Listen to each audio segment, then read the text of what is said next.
Olá, amigos do canal Pátria e Defesa, sejam todos muito bem-vindos. É uma sexta-feira, hein? Sextou, 22 de janeiro de 2021. Nós vamos fazer uma conversa rápida aqui para você. Você já viu o título aqui, já viu a capa, já ficou um pouco preocupado.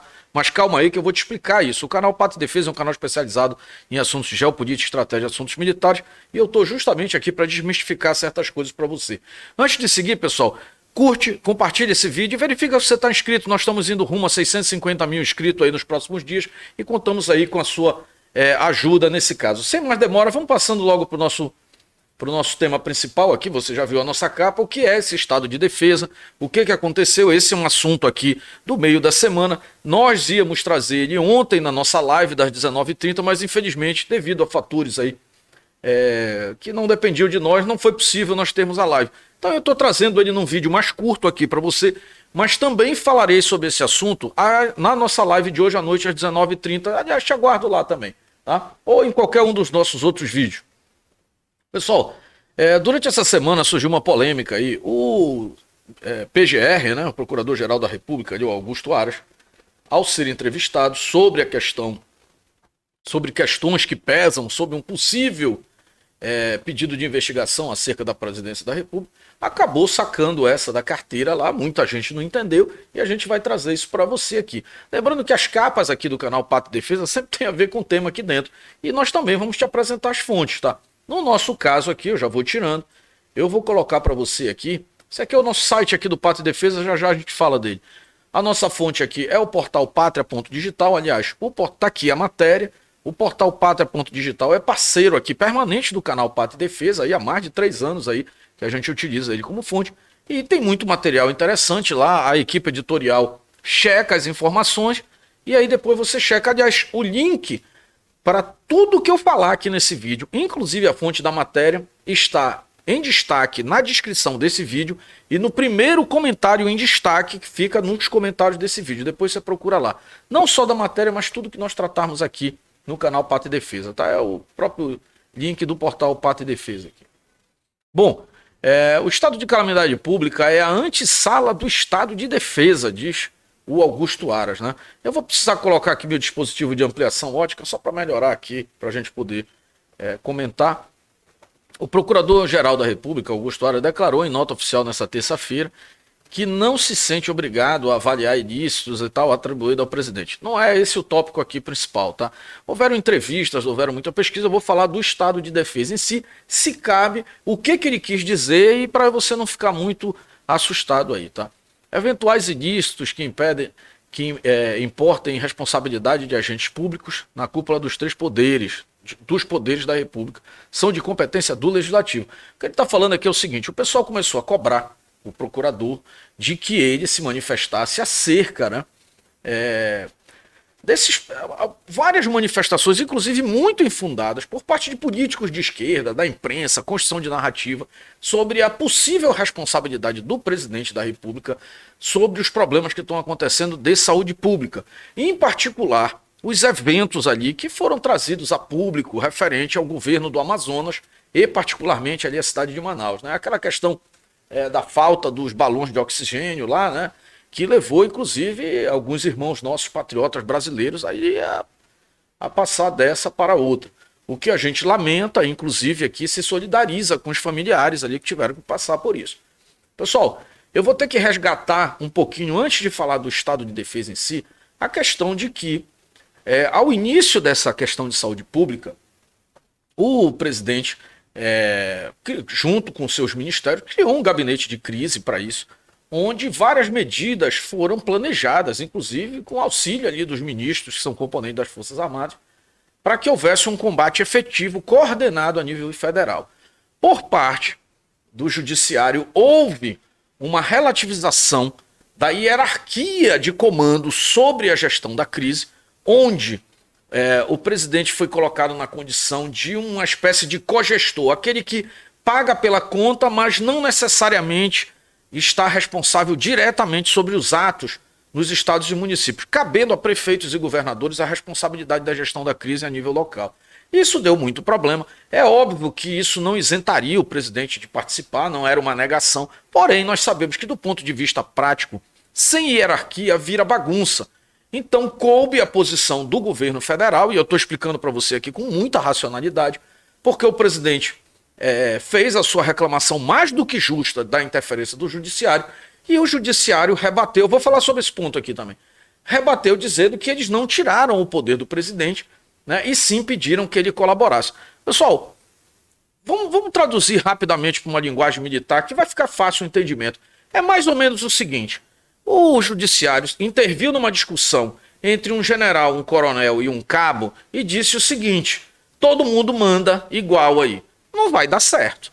É preciso ter uma hierarquia. Existe a federação, existe a República Federativa do Brasil, que tem um presidente, você tem o governo do estado, e lá na ponta, lá embaixo, você tem o município com o prefeito. Você dizer que todo mundo tem que se entender ali, você está dando espaço para que as questões, vamos dizer, políticas e até ideológicas interfiram nesse processo. Coube ao governo federal, ao final, ser a parte mais frágil, porque houve um entendimento geral de quem entendia, inclusive a própria imprensa construiu essa narrativa, de que quem deveria tocar isso seriam os municípios, em último caso, pois as pessoas moram nos municípios e são os prefeitos que entendem a realidade do povo.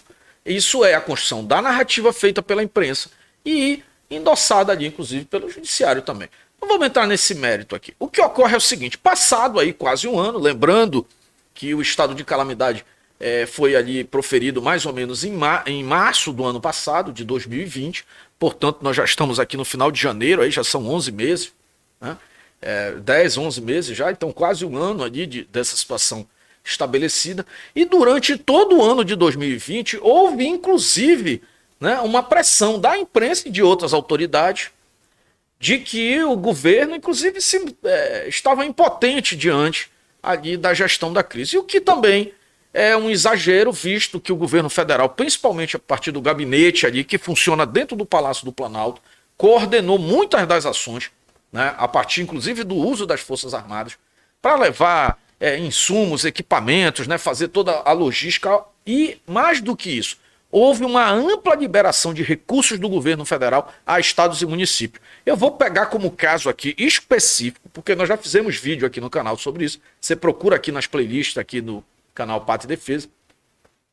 Houveram ali mais de 8 bilhões liberados nesse período só para o governo do Amazonas. E se você quiser mais especificamente, a cidade de Manaus recebeu mais de 2 bilhões para a gestão da crise. Além disso, mais de 3 bilhões foram revertidos em forma de auxílio emergencial para a população de Manaus. Ou seja, o governo cumpriu a sua parte. Se depois desse processo todo, né, que essa turma fez toda a gestão, aí se construíram hospitais de campanha, que muitos deles mal foram usados, muitos foram desmobilizados, e se depois desse processo todo houve uma crise, detalhes, vamos dizer assim, em parte dessa gestão, que levaram do ponto de vista de previsão e logística, né, porque não faltou recursos, né, de previsão e logística, ou seja, de organização por parte de estados e municípios para a efetiva, eficaz gestão da crise, aí a responsabilidade tem que ser dada a quem ali se prontificou, né, para quem recebeu os recursos para executá-la, né? Isso é um ponto muito simples. Porém, apaga isso agora da tua memória, o que a imprensa começa a construir recentemente, e também aí engrossado o caldo, né, engrossado a narrativa por políticos de oposição, e muitas vezes até por membros aí que deveriam manifestar-se exclusivamente nos autos, mas também dão a sua opinião. Pode-se dizer que não contribui em nada nesse sentido, até porque são falaciosos, sobre a participação do presidente na questão lá exclusiva de Manaus e do Amazonas aí, vamos dizer. E aí já estendem isso para outras áreas, já começam a atribuir o número, né, de pessoas que partiram dessa para outra, né? E mais ainda aparecem artistas, pseudos candidatos a 2022 serem presidente, enfim, um monte de oportunismo. E aí começa a se construir uma narrativa de que o presidente deveria ser submetido a mais um, já existem 40 pedidos de impedimento lá na Câmara, né, a respeito da sua participação nessa gestão. Pessoal, é muita falácia, é uma construção realmente de narrativa de pessoas oportunistas.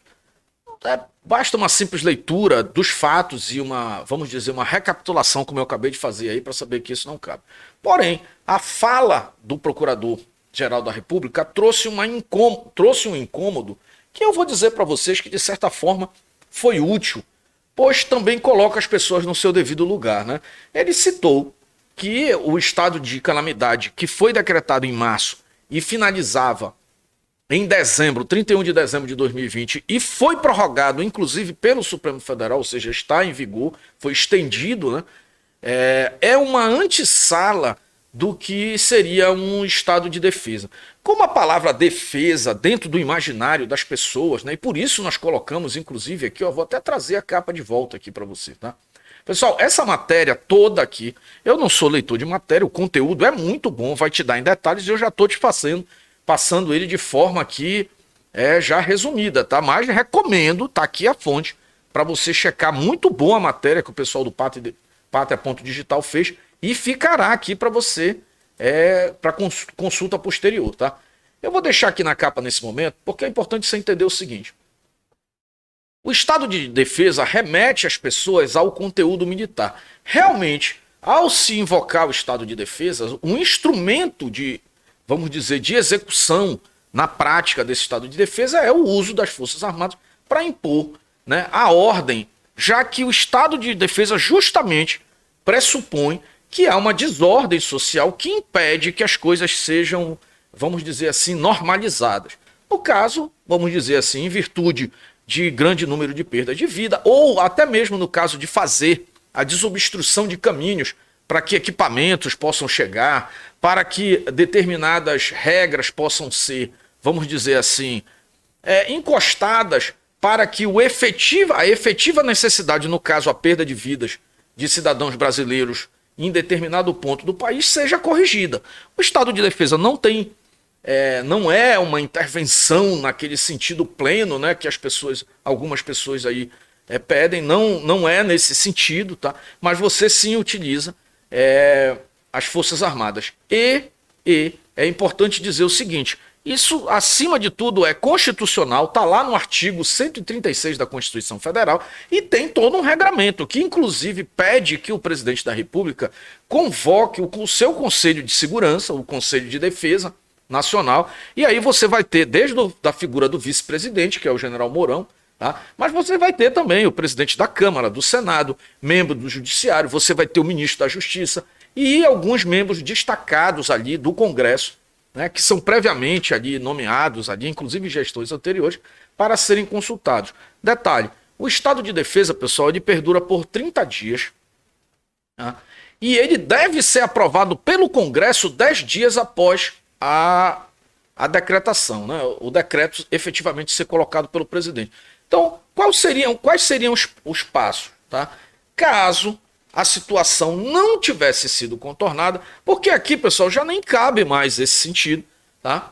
Pois a situação foi ali efetivamente contornada, a Força Aérea e as Forças Armadas, de uma maneira geral, fizeram ali a plena distribuição, ali, né, o deslocamento de unidades de fabricação de oxigênio, mini usinas de fabricação de oxigênio e cilindros extras que foram deslocados de todos os cantos do Brasil e chegaram rapidamente ali na cidade de Manaus e foram distribuídas. Então houve a efetivação das Forças Armadas que cumpriu. Nós estamos usando essa questão como exemplo de Manaus porque ela foi o estopim dessa conversa aí, né, desse diálogo aí que surgiu durante a semana. Então já nem caberia nesse caso. O estado de defesa é quando a calamidade está instaurada e não está administrada.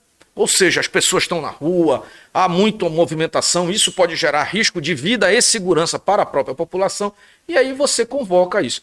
Porém, a lição que se tira desse processo é a melhor possível, pois, diante de uma construção de narrativa da esquerda e da imprensa, que só quer o atraso do país aí, né? A gente vê que não estão prestando nenhum tipo de serviço proativo para a população brasileira, se viu aí incomodada de que a presidência da República pudesse utilizar de um dispositivo constitucional para correção de cursos em caso de bagunça, né? É isso que é o resumo, tá? Não é para você tirar daí que a coisa está escalando, não é bem isso, mas mostra que existem ferramentas constitucionais para esse tipo de correção. Nós vemos tratando isso aqui direto aqui no canal Pátria e Defesa. Tá? Muitas pessoas ficam até às vezes chateadas porque viram e dizem assim, não, mas você não quer que intervenha, por que, que não intervém? Pessoal, existem ferramentas institucionais, ferramentas legais para correção de curso. O presidente está lá e após sucessivas, né, isso aí vem acontecendo desde sexta-feira da semana passada, sucessivos comentários do próprio presidente, que já não está mais tão, vamos dizer assim, receptivo às injúrias que recebe dos outros poderes e da imprensa, foi lá e começou a colocar a sua principal ferramenta ali, que é uma das suas, vamos dizer, linhas de atuação, que são as Forças Armadas. Já deixou bem claro, são várias as sinalizações. Desde o sentido de que ele atribui a garantia e a soberania, né, da democracia brasileira às próprias Forças Armadas, e eu concordo com o presidente. Por último, você quer dizer que é um livro, que é a Constituição? Você quer dizer que são algumas autoridades administrativas? Eu concordo com tudo isso. Mas efetivamente lá na ponta, quem garante, do ponto de vista, inclusive do território, da circunscrição do território brasileiro, são as Forças Armadas do processo democrático brasileiro. Então ele está lançando mão exatamente das ferramentas democráticas, constitucionais que ele dispõe para isso. E é bom lembrar aí a turma, né, principalmente do outro lado, a turma que quanto pior, melhor, que existe sim uma forma de colocar ordem caso o pessoal tente no tapetão, criar uma situação a partir de uma narrativa para tirar o presidente que teve uma das votações mais expressivas da história do Brasil, que foi eleito pela maioria democrática da população brasileira, tentar demovê-lo sem nenhum motivo justo, ou seja, baseado na mão grande e na narrativa. Eu acho que o recado foi muito claro, parabéns ao presidente, acerta ali, e parabéns ao Aras, que dá essa conotação. Aliás, a conotação foi mais um susto que a própria imprensa toma e aí, vamos dizer, patina em cima, visto que os próprios políticos que se manifestaram contra mostram total desconhecimento sobre a própria Constituição brasileira. O Estado de Defesa está lá, pessoal, o artigo 136 da Constituição Federal. Não tem nenhum susto, faz parte do jogo. Outra coisa, não é uma medida, vamos dizer assim, autoritária unilateral, ela depende de um conselho que é formado pelos demais poderes, né? E tem prazo para começar e terminar, além de aplicabilidade pontual, ou seja, você usa, vamos fazer aqui em Manaus, então será em Manaus, no Amazonas inteiro, mas de forma pontual e não no sentido aí do país inteiro. Então assim, eu espero ter deixado isso tranquilo para vocês, tá? Nós traremos mais vídeos hoje aqui no dia 22 de janeiro, além da nossa live ali às 19 ou 19h30, se Deus assim permitir. Eu vou chegando ao final desse vídeo aqui, vou pedir para você curtir e compartilhar. Eu vou pedir também, vou informar novamente para você, vou tirar só rapidinho aqui, para você entender. Vou pedir rapidamente para você aqui, confere a fonte da matéria, é importante. Tudo isso que eu falei aqui está detalhado, inclusive a questão do conselho, tudo direitinho, o artigo da Constituição, para você não ficar em dúvida. É uma matéria muito bem escrita, como todas as matérias aqui do portal Pátria.digital, que é parceiro aqui do canal Pátria e Defesa, tá? Vou dizer para você também aqui, que ainda não adquiriu aqui o nosso livro aqui, o nosso livro sobre... desculpe, nós estamos aqui no portal. Dentro do portal aqui, do link que eu vou deixar para você, existe aqui o nosso livro Mude a Sua Mente, Mude a Sua Vida. É uma contribuição que eu estou fazendo aqui para os membros do canal, para aqueles que querem, tá, pessoal? E você consulta lá, é muito interessante, bacana, é uma leitura simples, é uma ferramenta nacional aqui. Você, em menos de 40 páginas ali, você vai ter uma forma ali de mudar um pouquinho, reconstruir ali a forma, inclusive, com que você pensa, para que você possa enfrentar esses novos tempos aí, deixando o que ficou para trás e seguindo o teu caminho, tá, pessoal? Vou só colocar aqui a capa aqui do livro, Mude Sua Mente, Mude Sua Vida. Você adquire dentro da ferramenta desse link que está aqui no primeiro link da descrição, tá? Que é esse botão, que vai ser o primeiro botão. E você também verifica todas as nossas redes sociais, tudo que tem a ver aqui, pessoal, com o canal Pátria e Defesa, você encontra no nosso site aqui, que é esse primeiro link na descrição. Então o livro você adquire aqui no primeiro, se você quiser, tá, pessoal? Tranquilo aqui. Mas olha, eu recomendo, eu fiz toda a parte de tradução, revisão, incrementei, né, são direitos autorais que nós temos sobre esse material, e aí editei conforme a minha própria visão sobre o tema. Então, se você já é amigo aqui do canal Pátria e Defesa, tenho certeza que você vai gostar desse material. Tá? E é uma forma também de você contribuir aqui com o nosso trabalho e o nosso esforço diário. Todos esses botões aqui no nosso site te levam para aqui embaixo, ó, nas nossas redes sociais, em todas, no Facebook, Instagram, Twitter, aqui o nosso canal Pátria e Defesa aqui no YouTube, e lá no PátriaBook, a primeira rede social brasileira. Recomendo muito que você vá lá, tá? Tá aqui o link para você se inscrever no PátriaBook. E aqui tem o link para você conferir todas as matérias aqui, tá? Do canal estão aqui como fonte no portal Pátria.digital. Recomendo demais. E aí tem um material, outros materiais explicativos aqui, ações proativas que nós fazemos aqui, cobrando, né, o nosso Congresso Nacional, transformando inclusive ideias legislativas em sugestões legislativas. Você vai entender tudo aqui no nosso portal. Pessoal, já vou trazendo de volta aqui para a gente se despedir. Tá? Esse é o canal Pátria e Defesa. Eu sou aqui o seu amigo Moisés. Eu trabalho aí há cerca de 30 anos aí no setor de geopolítica, estratégia e assuntos militares. E eu venho trazendo aqui diariamente um pouco da minha experiência para poder desmistificar muitas das coisas que aí circula tanto nos outros canais como também na imprensa mainstream, porque tenho a experiência de ter convivido esses assuntos referentes a esses temas, tá? E aí trago diariamente essas análises. Fizemos um trabalho aí enorme sobre a questão do processo, vamos dizer, de escolha do novo presidente lá nos Estados Unidos no ano de 2020, até a posse aqui, que foi no dia 20, né? E também temos uma playlist com mais de 50 vídeos para você poder entender isso. Mas o nosso foco aqui sempre é essas situações voltadas para o nosso Brasil. E nesse sentido, o seu amigo aqui já representou o Brasil em searas de discussão entre o Brasil e outros países, dentro do Brasil e no exterior, inclusive lá nos Estados Unidos, também para o BRICS, Europa, Ásia e aí muito mais. E aí venho e compartilho isso aqui com você. Espero que você goste do canal, não esquece de conferir se você está inscrito aqui. Se gostou desse vídeo, dá um like agora e compartilha com seus amigos. Esse é o canal Pátria e Defesa, esse aqui é o seu amigo Moisés. Deus abençoe a todos nós e fui!